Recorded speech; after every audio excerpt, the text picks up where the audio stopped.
Assalamualaikum warahmatullahi wabarakatuh. Nama saya Haura Almira Rudi dari kelas 11 MIPA 1. Ia menyampaikan ceramah tentang hukum pacaran. Bismillahirrahmanirrahim. Alhamdulillahirrabbilalamin. Salam sejahtera bagi kita semua. Puji syukur marilah kita panjatkan kepada Tuhan Yang Maha Esa, Allah Subhanahu wa Ta'ala, karena atas berkat rahmat, taufik dan hidayahnya kepada kita semua, kita dalam keadaan sehat walafiat. Salawat serta salam kita haturkan kepada junjungan kita Nabi besar Muhammad SAW yang senantiasa menuntun kita dari jalan gelap gulita menuju jalan yang terang benderang, yakni Islam. Mungkin kata ini sudah tidak asing lagi di telinga kita, bahkan anak SD pun sudah banyak yang menjalaninya. Pacaran merupakan proses perkenalan antara dua insan manusia yang sedang dalam tahap pendekatan atau mencari kecocokan. Sebagian remaja menganggap bahwa pacaran merupakan kebutuhan pokok. Sebagian juga menganggap bahwa orang yang tidak memiliki pasangan merupakan golongan orang yang jomblo yang hidupnya ngenes karena tidak ada pasangan. Astagfirullah. Apa sih yang bisa kita banggain dari pacaran? Pegangan tangan, saling pandang memandang lawan jenis puasnya, atau pasang foto di Instagram. Aku udah jadian nih. Teman-temanku yang jomblo, ketahuilah bahwa pacaran itu tidak ada manfaatnya. Perkataan orang tua sudah tidak lagi dituruti, yang tadinya sekolah urusan nomor 1 jadi urusan belakangan. Suara azan yang berkumandang pun sudah dihiraukan, bagaikan diabaikan. Yang ada hanya dia, dan dia. Bagaikan Indomie, dialah nomor 1. Sungguh ironis memang generasi zaman ini.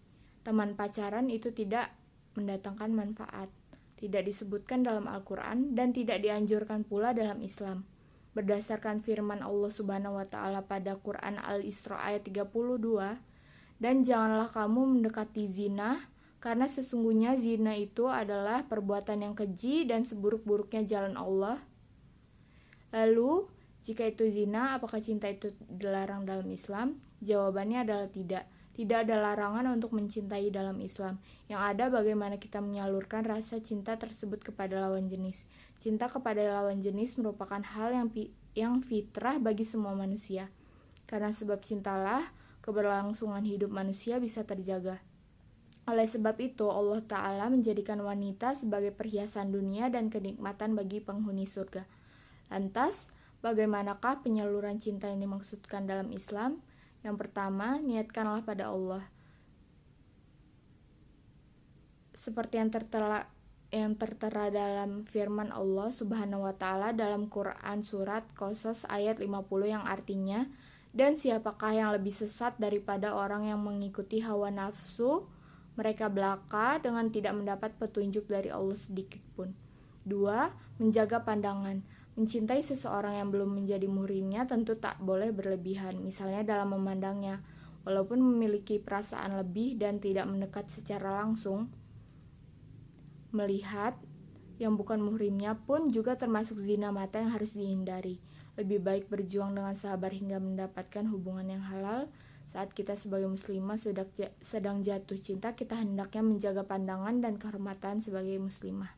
Seperti dalam hadis, yang artinya, janganlah engkau iringkan satu pandangan kepada wanita bukan mahram dengan pandangan lain, karena pandangan yang pertama itu halal bagimu, tetapi tidak yang kedua. 3. Mendekatkan diri kepada Allah. Jangan lupa libatkan Allah dalam setiap urusanmu.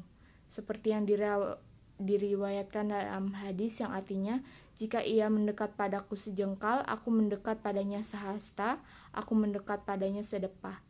Dan jika ia datang kepadaku dengan berjalan, maka aku mendatanginya dengan cepat. Hadis riwayat Al-Bukhari. 4.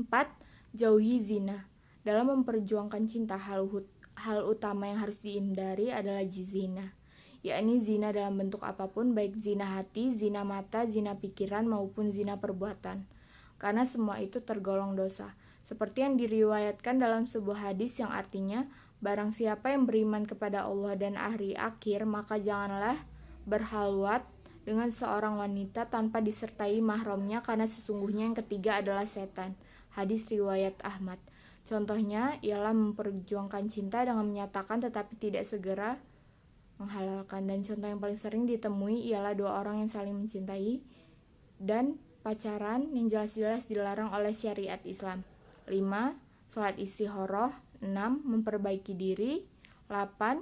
Menyibukkan diri dengan hal yang bermanfaat.